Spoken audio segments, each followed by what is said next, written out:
بسم اللہ الرحمن الرحیم۔ دوستو، آپ نے اکثر دیکھا ہوگا کہ جیسے ہی اذان شروع ہوتی ہے تو کتے رونے لگتے ہیں یا کم سے کم بھونکنے ضرور لگ جاتے ہیں۔ آپ نے یہ سن رکھا ہوگا کہ جس گھر میں کتے ہوں اس گھر میں رحمت کے فرشتے داخل نہیں ہوتے۔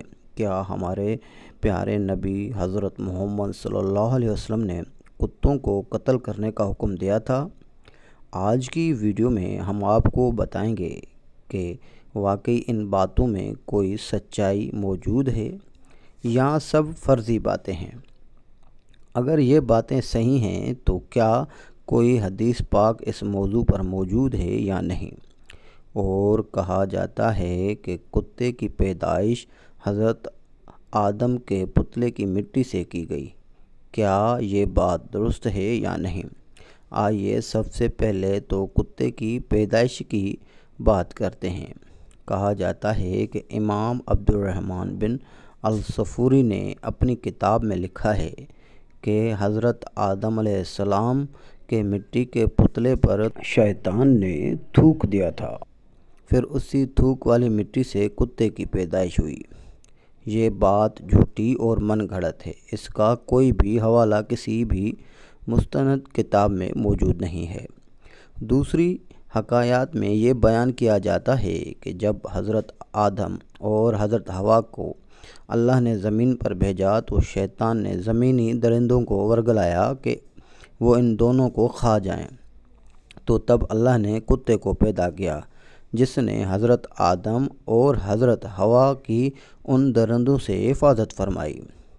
اس بات کا ایک ہی حوالہ ملتا ہے نور المبین نامی کتاب میں، جس میں اس بات کو حضرت علی علیہ السلام سے روایت کیا گیا ہے۔ اب بات کرتے ہیں کہ کیا اس گھر میں فرشتے داخل ہوتے ہیں جس گھر میں کتے رکھے گئے ہوں؟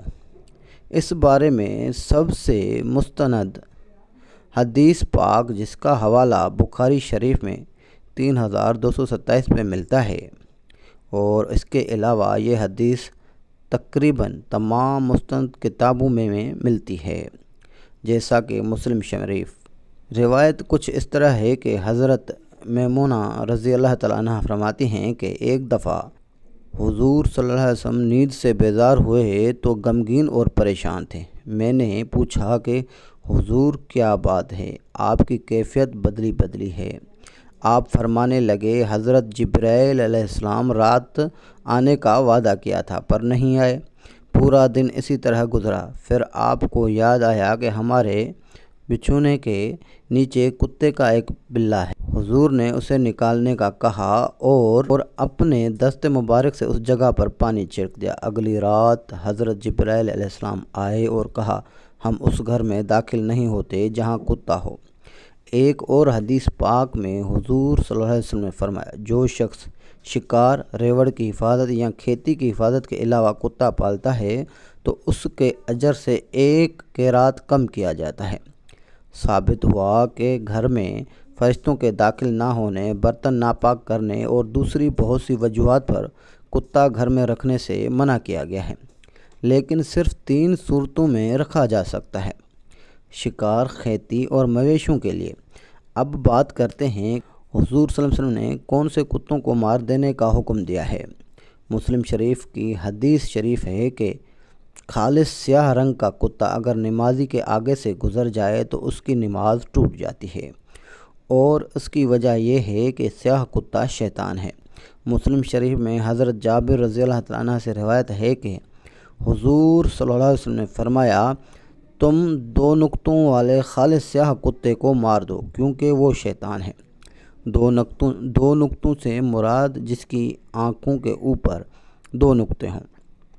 حدیث پاک میں خالص سیاہ کتے کو اور وہ کتا جس کی آنکھوں کے اوپر 2 نقطے ہوں، ان دونوں کو شیطان کہا گیا ہے اور مار ڈالنے کا حکم ہے۔ یہی وہ کتے ہیں کہ جب بھی ان کے کانوں میں اذان کی آواز پڑتی ہے تو یہ رونے لگتے ہیں اور بھونک بھونک کر آسمان سر پر اٹھا لیتے ہیں۔ یاد رہے کہ عام کتوں کو مارنا جائز نہیں جو کسی کو نقصان نہیں پہنچاتے ہوں۔ ہاں، خالص سیاہ کتے کو رکھنا تو کسی صورت میں بھی جائز نہیں ہے۔ صرف شکار، کھیتی اور مویشی کی حفاظت کے لیے کتا رکھا جا سکتا ہے، بشرطیہ وہ خالص سیاہ نہ ہو۔ اگر خالص سیاہ ہو تو اسے مار دینا واجب ہے۔ اس کے علاوہ اگر کتا کاٹنے لگ جائے یا موذی ہو جائے تب بھی اس کو مار دینا واجب ہے۔ غیر مسلم اقوام خاص کر یورپ میں تو اب کتے کو گھر کا ایک فرد سمجھا جاتا ہے۔ جن خواتین نے وہاں کتے پالے ہوتے ہیں وہ تو کہتی ہیں کہ اگر تمہیں مجھ سے محبت ہے تو میرے کتے سے بھی محبت کرنا ہوگی۔ یہاں تک کہ یورپ میں کتوں سے محبت اب حرام کاریوں میں بدل چکی ہے اور مردوں والے سارے کام اب کتوں سے کروائے جاتے ہیں۔